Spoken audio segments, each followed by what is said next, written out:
ఒక్కసారి కొమ్మూరి గోల్డ్ కి కాల్ చేయండి. తాకట్లో ఉన్న మీ బంగారాన్ని విడిపించి మార్కెట్ ప్రైస్ కి వాళ్ళు కొనుక్కుని మిగతా డబ్బులు మీకు ఇచ్చేస్తారు. హాయ్, వెల్కమ్ టు మనం టీవీ. మనం టీవీ మన కోసం.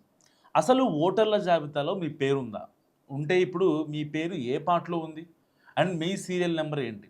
ఎందుకంటే సర్ 2026 ప్రక్రియ ముగిశాక ముసాయిదా ఓటర్ల జాబితా విడుదలైన తర్వాత చాలామంది ఓటర్ల పార్ట్ అండ్ నంబర్లు, సీరియల్ నెంబర్లు కూడా కంప్లీట్గా చేంజ్ అయిపోయాయి. సో అందుకే పాత ఓటర్ స్లిప్ లేదా ఎన్యుమరేషన్ ఫామ్ చూసి అదే నెంబర్తో కొత్త జాబితాలో పేరు వెతికితే దొరకపోవచ్చు. అయితే ఇక్కడ టెన్షన్ పడాల్సిన అవసరం లేదు. మీ కొత్త పార్ట్ నెంబర్, సీరియల్ నెంబర్ తెలుసుకోవడానికి ఒక సులభమైన మార్గం ఉంది. సర్ 2022లో భాగంగా కేంద్ర ఎన్నికల సంఘం ముసాయిదా ఓటర్ల జాబితా ప్రకటించింది. ఈ జాబితాలో మీ పేరు ఉందో లేదో తెలుసుకోవాలంటే మీకు సంబంధించిన పోలింగ్ కేంద్రం ఓటర్ల జాబితాను డౌన్లోడ్ చేసుకొని అందులో మీ పేరు వెతకాల్సి ఉంటుంది. సో బేసిక్గా వాస్తవానికి. కానీ ఇక్కడ అసలు సమస్య పేరు లేదా ఎపిక్ నెంబర్తో నేరుగా పీడిఎఫ్లో సెర్చ్ చేసుకునే అవకాశం లేకపోవడంతో చాలామందికి వాళ్ళ పేర్లు వెతకడం ఇప్పుడు కష్టంగా మారింది. మరోవైపు ఎన్యుమరేషన్ ఫామ్లో ఉన్న పాత పార్ట్ నెంబర్, సీరియల్ నెంబర్ కూడా ఇప్పుడు చాలామందికి మారిపోయింది. అదే అసలు సమస్య. అయితే కొత్త పార్ట్ నెంబర్, సీరియల్ నెంబర్ మరి ఎలా తెలుసుకోవాలి? సో మీ ఎపిక్ నెంబర్ అంటే ఎపిక్ నెంబర్ అంటున్నా కదా, దాని నుంచి ఎపిక్ నెంబర్ అంటే ఓటర్ ఐడి.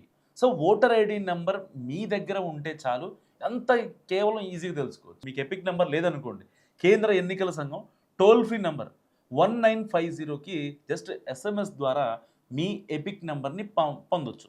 సో ఒక మెసేజ్ని ECI space E P I C EPIC number అనే ఫార్మెట్లో మీ రిజిస్టర్డ్ మొబైల్ నెంబర్ నుంచి పంపించాలి. సో అప్పుడు మీకు ఎపిక్ నెంబర్కి సంబంధించిన డీటెయిల్స్ మొత్తం దాంట్లో వస్తాయి. అందులో ఉండే డీటెయిల్స్ ఏంటంటే part number and me vote ఎక్కడ ఉందో ఆ పార్ట్ నెంబర్ కావచ్చు, అండ్ ఆ సీరియల్ నెంబర్ కావచ్చు, నియోజకవర్గం కావచ్చు, నియోజకవర్గం నెంబర్ కావచ్చు, అండ్ మీ జిల్లా, మీ రాష్ట్రం, ఇలాంటి అన్ని వివరాలు ఎపిక్ నెంబర్ త్రూగా తెలుసుకునే అవకాశం ఉంటుంది. సో ఇప్పుడు మీకు కొత్త part number and serial number తెలిసిపోయాయి కదా. సో ఆల్రెడీ మీరు మెసేజ్ పెట్టారు, మీకు ఎపిక్ నెంబర్ వచ్చేసింది. అండ్ తర్వాత ఏం చేయాలి? కేంద్ర ఎన్నికల సంఘం వెబ్సైట్ voters.eci.gov.in దానికి వెళ్ళాలి మీరు.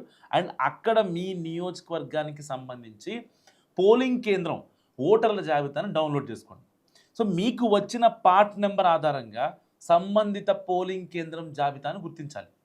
ఆ పీడిఎఫ్ని డౌన్లోడ్ చేసుకున్న తర్వాత మీకు వచ్చిన సీరియల్ నెంబర్ ఆధారంగా ఆ జాబితాలో మీ పేరు ఎక్కడుందో ఈజీగా గుర్తించవచ్చు. అంటే ఎపిక్ నెంబర్ 1950కి SMS చేయాలి. సో అప్పుడు మీకు కొత్త పార్ట్ నెంబర్, సీరియల్ నెంబర్ వస్తాయి. అప్పుడు పోలింగ్ స్టేషన్ పీడిఎఫ్ని మీరు ఎలక్షన్ కమిషన్ వెబ్సైట్లోకి వెళ్ళి డౌన్లోడ్ చేసుకోవాలి. సో అప్పుడు మీ పేరు లిస్టులో ఉందా లేదా అనేది తెలుస్తుంది. సో ఇదే మొత్తం ప్రక్రియ అన్నమాట.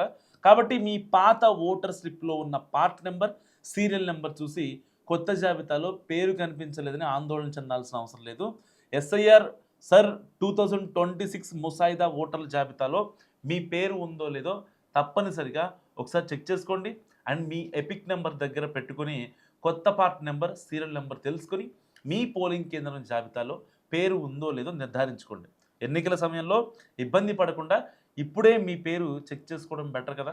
సో ఓటర్ల జాబితాలో ఇప్పటి వరకు పేరు లేకపోవడం, లేదంటే ఎన్యుమరేషన్ ఫామ్ దాఖలు చేయకపోవడంతో ముసాయిదా జాబితాలో స్థానం పొందని ఓటర్లు ఎన్నికల సంఘం కొత్తగా ఓటర్గా నమోదు చేసుకునే అవకాశం కూడా కల్పించింది. అండ్ ముసాయిదాపై అభ్యంతరాలతో పాటు కొత్త ఓటర్ల నమోదుకు సెప్టెంబర్ 16 వరకు దరఖాస్తులు స్వీకరిస్తారు. సో వీళ్ళకి సైతం ఈఆర్ఓలు నోటీసులు జారీ చేసి సో దానికి సంబంధించి అక్టోబర్ 15లోగా విచారిస్తారు. సో దరఖాస్తు చేసుకున్న వారిలో అర్హులను అక్టోబర్ 19న ప్రకటించే తుది సర్ ఓటర్ల జాబితాలో చోటు కల్పించి ఇంకా ఫైనల్ ఓటర్ల జాబితా మొత్తాన్ని వాళ్ళు వెబ్సైట్లో అండ్ పర్టికులర్గా ఎలక్షన్ కమిషన్కి కావచ్చు, వీళ్ళందరికీ ఒక కాపీ సబ్మిట్ చేసే అవకాశం ఉంది. సో దీనికన్నా ముందుగా మీ సర్ ప్రక్రియ జరిగిన తర్వాత మీ పేరు ఉందా and me voter ID and me EPIC number, me part number, me segment ఏమన్నా మారిందా లేదా ప్రతిదీ చాలా జాగ్రత్తగా చెక్ చేసుకోండి.